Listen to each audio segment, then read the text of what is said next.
90 రోజుల కోర్సు పూర్తి చేస్తే చాలు 100% ప్లేస్మెంట్ సపోర్ట్ తో సాఫ్ట్వేర్ జాబ్ మీ సొంతం. వెంటనే కోడ్ జ్ఞాన్ డెస్టినేషన్ ని సంప్రదించండి. హలో షఫీ గారు. హలో నాగరాజు గారు.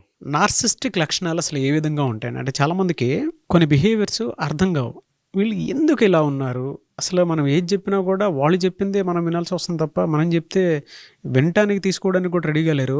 అసలు ఏంటిది వీళ్ళు ఇలా ఉన్నారని చెప్పేసి ప్రతి ఒక్కరికి ఒక డౌట్ వస్తూ ఉంటుంది. అవును, అర్థం గారు కొంతమంది కొన్ని క్యారెక్టరిస్టిక్స్. అసలు వీళ్ళు ఎలా ఉంటారు? నార్సిస్టిక్ క్యారెక్టరిస్టిక్స్లోకి వచ్చేటువంటి అవకాశం ఉంటుందా? వాళ్ళని ఎలా ఐడెంటిఫై చేయాలి? నాగరాజు గారు, ఈ నార్సిస్టిక్ బిహేవియర్ అంటే ఇలాంటి ఒకప్పుడు మనం చెప్పి ఆ ఫలానా వ్యక్తి అని చెప్పాలి, వెతకాలి. కానీ ఈ రోజుల్లో చాలామంది కనిపిస్తున్నారు. అంటే ఇప్పుడు వస్తున్నటువంటి జనరేషన్లో ఈ బిహేవియర్ చాలా ఎక్కువ మందిలో కనిపిస్తుంది, డెవలప్ అవుతుంది ఆ విధంగా. ఏంటి అసలు నార్సిస్టిక్ బిహేవియర్ అంటే ఏంటి, ఎవరిని అంటారు అంటే, ఒక మాటలో చెప్పాలంటే ఎవరిలో అయితే స్వార్థం పీక్స్లో ఉంటుందో వాడేనండి నార్సిస్టిక్. అంటే స్వార్థం పీక్స్, అంతకు మించిన స్వార్థం ఉండదా అన్నట్టుగా అనిపిస్తుంది. వీళ్ళు ఎలా ఉంటారంటే నాగరాజు గారు, ఫస్ట్ పాయింట్, వారిని అమితంగా ప్రేమించుకుంటారు. ఎంతగా వారిని వారు ఇష్టపడతారంటే ఇంకా వారి దగ్గరలో కూడా ఇంక దేన్ని ఎవరిని ఇష్టపడరు వాళ్ళు, అంత అమితంగా ఇష్టపడతారు. సరే, తను ఇష్టపడటం మంచిదే కదా, హద్దుకు మించి ఉంటుంది. ఇంకా తనకు తను ఎంత ఇంపార్టెన్స్ ఇచ్చుకుంటారంటే ఇంక ఎవరికి దేనికి అంత ఇంపార్టెన్స్ ఉండదు. ఇక్కడ ఏమవుతుందంటే వీళ్ళ బిహేవియర్ ఎలా ఉంటుందంటే, ఎప్పుడు కూడా వీళ్ళతో పాటు నలుగురు ఉండాలి అన్న ఫీలింగ్. అందరూ నాతో ఉండాలి, అందరూ నన్ను ప్రశంసించాలి, నన్ను పొగడాలి, నన్ను గౌరవించాలి, నాకు ప్రాముఖ్యత ఇవ్వాలి, నా వల్లనే వాళ్ళు ఉన్నారన్న ఫీల్లో వాళ్ళు కనబడాలి. అంటే అందరూ కూడా తన ముందు ఒదిగి ఉండాలి అన్న ఫీలింగ్ బలంగా ఉంటుంది. నలుగురు ఉన్నారంటే నలుగురు నేను గొప్పవాడిని, నేను తెలియగలనోడిని, నా వల్లనే వీళ్ళు ఉన్నారు అన్న ఫీల్ తనకి మాటి కలగాలి. ఆ విధంగా ఎదుటి వ్యక్తి బిహేవ్ చేయాలి అన్నది అనిపిస్తుంది. ఎందుకు అలా బిహేవ్ చేయాలంటే ఇది నిజమేగా అన్న ఫీల్లో ఉంటాడు. మళ్ళీ ఇది నిజమని నమ్ముతాడు, నేను గొప్పవాడిని కదా అని. అయితే ఎలా ఉంటుందంటే తన ఎమోషన్స్కి చాలా ప్రయారిటీ ఇస్తాడు. తన బాధకి చాలా వాల్యూ ఉంటుంది, తన కోపానికి చాలా వాల్యూ ఉంటుంది, తన ప్రతి ఎమోషన్కి వాల్యూ ఎక్కువ ఉంటుంది. ఎదుటి వ్యక్తికి ఎమోషన్స్ ఉన్నాయన్న విషయాన్ని కూడా నమ్మడు. ఎదుటి వ్యక్తి ఏదైనా విషయంలో బాధపడి ఏడుస్తుంటే ఆ బాధను బాధగా చూడడం, ఆ ఏడుపుని ఏడుపుగా చూడడం. నాకు హ్యాపీ అవుతుంది కదా ఈ విషయంలో, మీరు కూడా హ్యాపీగా ఫీల్ అవ్వాలి. మీకు బాధ ఎట్లా అవుతుంది, హ్యాపీనెస్ కదా ఇది. అంటే తన ఎమోషన్సే ఎదుటి వ్యక్తి కూడా క్యారీ ఫార్వర్డ్ చేయాలి అన్నట్టుగా ఉండాలి. అంటే తనకే ప్రాముఖ్యత, ఇంకెవరికి ఉండదు. అది భార్యతో అలాగనే ఉంటాడు, తల్లిదండ్రులతో కూడా అలాగే ఉంటాడు, ఫ్రెండ్స్తో కూడా అలాగే ఉంటాడు. నాకు హ్యాపీనెస్ ఈ విషయంలో ఉందంటే నువ్వు కూడా హ్యాపీగా ఫీల్ అవ్వాల్సిందే. అంటే ఎదుటి వ్యక్తి ఎంపతి అన్నది కూడా జీరో అయిపోతుంది. ఎంపతి అంటే ఎదుటి వ్యక్తిని అర్థం చేసుకోవడం అన్నది ఉండదన్నమాట. ఇది ఓ పీక్స్లో వెళ్ళిపోయి ఉంటుంది. ఇది నెమ్మదిగా అంచలంచలుగా పెరుగుతూ పిచ్చి పీక్స్ ఎక్కిందంటారే, ఆ స్థాయికి వెళ్ళిపోయిన అవకాశాలు చాలా ఘోరంగా ఉంటాయి. ఇలాంటి సిచ్యువేషన్ మనం చూస్తుంటాం. ఇప్పుడు ఈ రీసెంట్గా మనం ఇప్పుడు భార్గవ్ ఇన్సిడెంట్ వింటున్నాం. భార్గవ్ ఇన్సిడెంట్ ఎందుకు అంతగా వెళ్ళిపోయింది అంటే ఈ బిహేవియర్ తనలో ఉంది, డిజార్డర్ తనలో ఉంది, డిజార్డర్ బిహేవియర్ ఉంది. నేను అనుకుందే కరెక్ట్, నాకు కావాల్సిందే నాకు కావాలి, మీ ఫీలింగ్స్కి నా దగ్గర వాల్యూ లేదు, నాకు ఇది కావాలంటే ఇది కావాల్సిందే. ఎందుకంటే మీకు ఈ గుర్తింపు వచ్చింది నా వల్లనేగా, మీకుంది మొత్తం నా వల్లనే కదా, నేనే నా వల్ల అంటే ఏదైనా నా వల్లనే జరుగుతుంది అన్న ఫీలింగ్ కల్పిస్తారనమాట. వీళ్ళలో ఏముంటుందంటే నాగరాజు గారు, నిజంగా చెప్పాలంటే వీళ్ళలో కాన్ఫిడెన్స్ చాలా లోలో ఉంటుంది. ఎంత లోలో ఉంటుందంటే నువ్వు ఇది చేసింది తప్పు అని ఎవరన్నా అంటే తట్టుకోలేరు, కోపం వచ్చేస్తే. ఇప్పుడు నేనున్నాను, మీరు ఏదైనా చెప్పారు నాకు, షఫీ గారు ఇలా కాకుండా ఇలా చేస్తే బాగుండేదంటే ఆలోచిస్తాను, అర్థమైతే కరెక్షన్ చేసుకుంటాను. కానీ కాన్ఫిడెన్స్ లోలో ఉండి లో సెల్ఫ్ ఎస్టీమ్ ఉన్నవాడు ఏం చేస్తాడంటే నీలో తప్పు ఉందని చెప్తే వాడు యాక్సెప్ట్ చేయడు, అసలు కోపం వస్తుంది, అసహనం మొదలైపోతుంది. పొరపాటును మీరు నన్ను ఇక్కడ తప్పు పడితే నాలో ఆ బిహేవియర్ ఉంటే రివెంజ్ తీసుకుంటాను, నేను ఇంత మాట అంటావా, ఇంకొకసారి నా ముందు ఎవరు మాట్లాడకుండా ఉండాలి అన్నట్టుగా ఉంటుంది అనమాట. అంటే నేను సుపీరియర్ లెవెల్లో సుపీరియర్ ఫీలింగ్ ఉంటుంది కంప్లీట్గా. సో ఇప్పుడు ఇది ఎలా భార్గవ్ విషయంలో ఎలా సార్ అసలు ఇది అంటే చూడండి, ఫర్ ఎగ్జాంపుల్ చూడండి, ఇప్పుడు ఈ ఇన్సిడెంటే జరిగింది. 14 సంవత్సరాల అమ్మాయి ఉంది, వీళ్ళిద్దరి మధ్యన ఒక అండర్స్టాండింగ్ ఉందో, ప్రేమ ఉందో, ఏదో ఉంది, జరిగింది. తర్వాత నేను చెప్పినట్టుగా నువ్వు చేయాల్సిందే అన్న ఫీలింగ్, నువ్వు నా కోసం ఉపయోగపడాలి అంటే వీళ్ళు ఇంకో బిహేవియర్ ఏముంటుందంటే నాగరాజు గారు, వీళ్ళు మోసపూరితమైన మాటలు, మోసపూరితమైన బిహేవియర్ ఉంటుంది వీళ్ళలో. ఎదుటి వ్యక్తిని మోసం చేయడం కోసం ఏమేమి మాట్లాడాలి మాట్లాడేస్తారు, ఎలా బిహేవ్ చేయాలి బిహేవ్ చేస్తారు, ఎదుటి వ్యక్తిని నమ్మిస్తారు. ఎందుకు నమ్మించాలి, వాళ్ళు నాకు ఉపయోగపడాలి, నాకు తగ్గట్టుగా ఉండాలి, నాకు రెస్పెక్ట్ ఇవ్వాలి, నాకు గౌరవించాలి. ఎదుటి వ్యక్తి ప్రశ్నించారనుకోండి, నువ్వేం చేసుకుంటావు చేసుకోపో అంటే ఎదుటి వ్యక్తిని కాళ్ళ కింద రాసి పడేస్తారనమాట. ఈ విధంగా వాళ్ళ బిహేవియర్ ఉంటుంది. ఇది జరిగింది కాబట్టే ఆ అమ్మాయి ఒకేసారి రివర్స్ అయిపోయింది. అవును, అక్కడ హర్ట్ అయింది. అంటే ఈ నార్సిస్టిక్ బిహేవియర్ ఉన్న వాళ్ళ చుట్టుపక్కల ఉన్న వాళ్ళు ఖచ్చితంగా హర్ట్ అవుతారు. ఎందుకు హట్ అవుతుంటే వాళ్ళ ఎమోషన్స్కి ఇక్కడ రెస్పెక్ట్ లేదు కదా.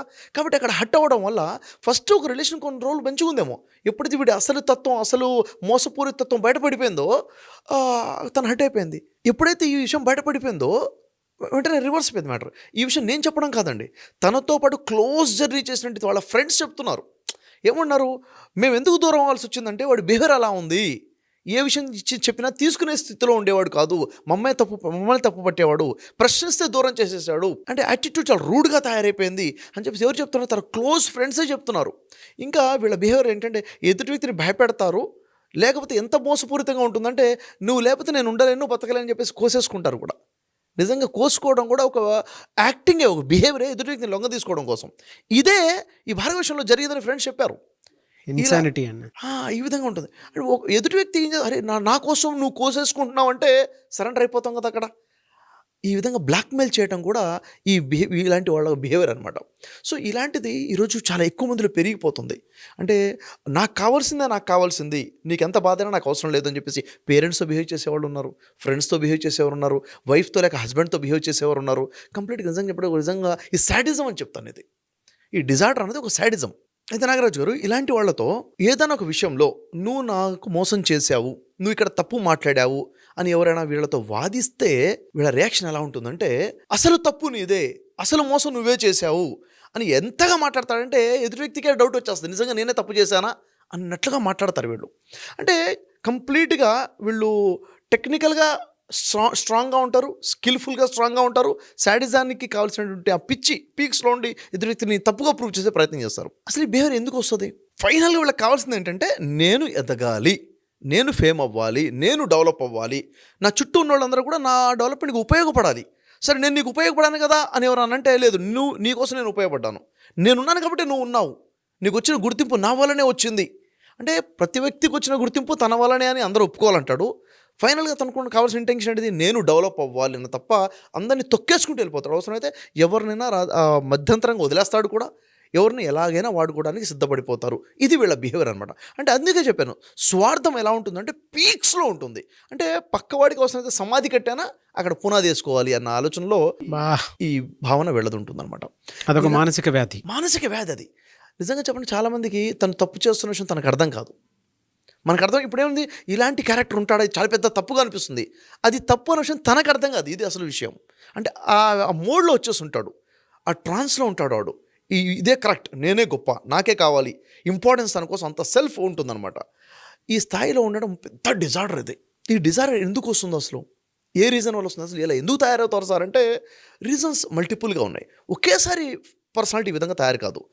తన చైల్డ్హుడ్లో పేరెంట్స్ కానీ ఇంకెవరైనా కానీ అమితంగా వాళ్ళని ప్రశంసించడం జరిగిందనుకోండి, అంటే పొగట్టం, ఎంతంటే హద్దుకు మించి వాడిని పొగట్టం మొదలుపెట్టడం వల్ల కూడా ఈ డిజార్డర్కి ఒక సీడ్ పడుతుంది.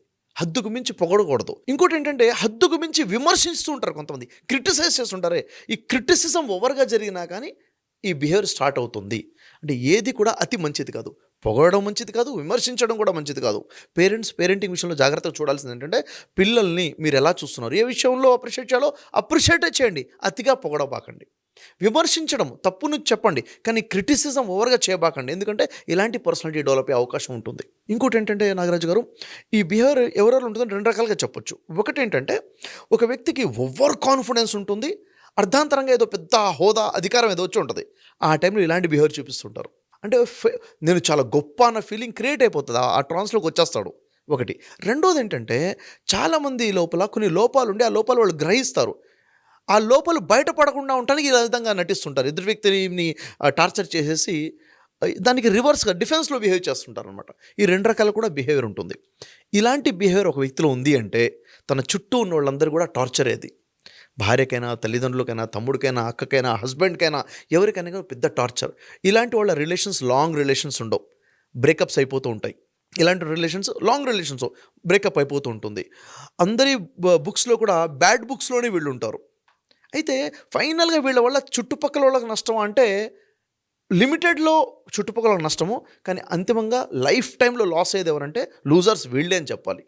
అంటే వాళ్ళే పెద్ద శత్రువులుగా మారిపోతారు. సరే, వీటిని ఓవర్కమ్ అవ్వడానికి ఏదైనా ఆన్లైన్ కోర్సెస్ కానీ అలాంటివి ఏమైనా ఉంటాయి సార్ మీ దగ్గర? ఎస్, యాక్చువల్గా ఇలాంటి పర్సనాలిటీ ఓవర్కమ్ అవ్వడం తనకెంత అవసరమో సొసైటీకి అంతే అవసరం. ఎందుకంటే వీళ్ళకి ఏం చేయాలి సార్, పాయింట్ వైజ్గా చూసుకున్నట్లయితే ఇలాంటి వాళ్ళు ఎలా బయటపడాలి అంటే ఫస్ట్ ఈ వ్యక్తికి ఎంపతీని ప్రాక్టీస్ చేయించాలి. ఎంపతి అంటే ఏంటి? ఎదుటి వ్యక్తి ఫీలింగ్స్ని అర్థం చేసుకోవడం ప్రాక్టీస్ చేయించాలి. ఇది ఒక థెరపీ ఉంటుంది. ఆ థెరపీ వాళ్ళకి చాలా బలంగా ఉపయోగపడుతుంది. ఇంకొకటి ఏంటంటే importance and reality of individuality చెప్పాలి వాళ్ళకి. నువ్వు మాత్రమే కాదురా బాబు, ఎదుటి వ్యక్తికి కూడా ఒక ఇండివిజువాలిటీ ఉంది, తనకే ఫీలింగ్స్ ఉన్నాయి, తనకి ఒక ఎమోషన్స్ ఉన్నాయన్న విషయం తనకి అర్థమయ్యే విధంగా చెప్పాలి. ఇది ఒక కౌన్సిలింగ్ ద్వారా, ఒక థెరపీ ద్వారా పాసిబుల్ అవుతుంది. ఇలాంటి వాళ్ళ థెరపీ ద్వారా బయటికి తీసుకొస్తే తనకి హెల్ప్ చేసిన వాళ్ళం అవుతాము. లేకపోతే తన వల్ల అందరికీ నష్టమే, తనకు కూడా చాలా పెద్ద నష్టం అవుతుంది. అలా ఆన్లైన్ కోర్సెస్ ఏమైనా ఉన్నాయండి మీ దగ్గర? దీనికోసం లైఫ్ courses స్కిల్స్ కూడా ఉన్నాయి. యాక్చువల్గా అంటే ఈ లైఫ్ స్కిల్స్ గురించి చాలామంది పేరెంట్స్ పిల్లలకి పేరెంటింగ్లో చాలా వెనకబడి ఉన్నారు. ఏం చెప్పాలో తెలియదు. స్కూల్లో కూడా ఇలాంటి ఎడ్యుకేషన్ ఉండదు. ఈ లైఫ్ స్కిల్స్కి సంబంధించి స్పెషల్గా వర్క్షాప్ ఉంది నాగరాజు గారు. 12 hours ఆన్లైన్ వర్క్షాప్ ఉంది, రికార్డెడ్ వర్క్షాప్ ఇది. ప్రతి పేరెంట్ కూడా ఈ వర్క్షాప్ తీసుకొని పిల్లలకు చూపించాలి. దీనికోసం ఏంటంటే ఎనీ టైం వాళ్ళు ఎన్రోల్ చేసుకోవచ్చు. చూసుకొని పేరెంట్స్ చూడాలి, పిల్లలు కూడా చూడాలి. అప్పుడు లైఫ్లో ఎలా ఉండాలి, ఎలా ఉండకూడదు, ఈ బిహేవియర్ రాకుండా ఒక వ్యక్తి తను ఎలా కాపాడుకోవాలి, గుడ్ హ్యాబిట్స్ ఎలా తెచ్చుకోవాలి, ఇవన్నీ పాయింట్స్ మీద చాలా అద్భుతమైన 12 hours ఆన్లైన్ వర్క్షాప్ ఉంది. ఇది చాలా యూజ్ అవుతుంది. ఆన్లైన్ ఉంటుంది. ఓకే, ఇలా మిమ్మల్ని అప్రోచ్ అవ్వచ్చు సార్? అదే అంటే ప్రతి పేరెంట్ పిల్లలకు కావాల్సినటువంటి లైఫ్ స్కిల్స్ నేర్పించడం కోసం, ఎలాగో సంక్రాంతిలో అయినా సరే పిల్లలు ఇంట్లోనే ఉంటారు. సో అది మిమ్మల్ని అప్రోచ్ అవ్వచ్చా దానికి? ఆ కోర్స్ ఖచ్చితంగా ఏంటంటే నాగరాజు గారు 2 ways ఉన్నాయి. ఒకటి, మన దగ్గర ఉన్నటువంటి ఆన్లైన్ వర్క్షాప్ అటెండ్ అయ్యి కూడా లాభాన్ని పొందొచ్చు. రెండోది, లేదు సార్ స్పెషల్గా నాకు ఏదైనా కౌన్సిలింగ్ కావాలి, థెరపీ కావాలి మా పిల్లవాడికి అంటే ఖచ్చితంగా వాళ్ళు పర్సనల్గా కాంటాక్ట్ చేస్తే వాళ్ళకి టైం ఇద్దాం, థెరపీ కోసం సపోర్ట్ చేద్దాం మనం ఖచ్చితంగా. డెఫినెట్గా. Thank you so much Shafi గారు. Thank you.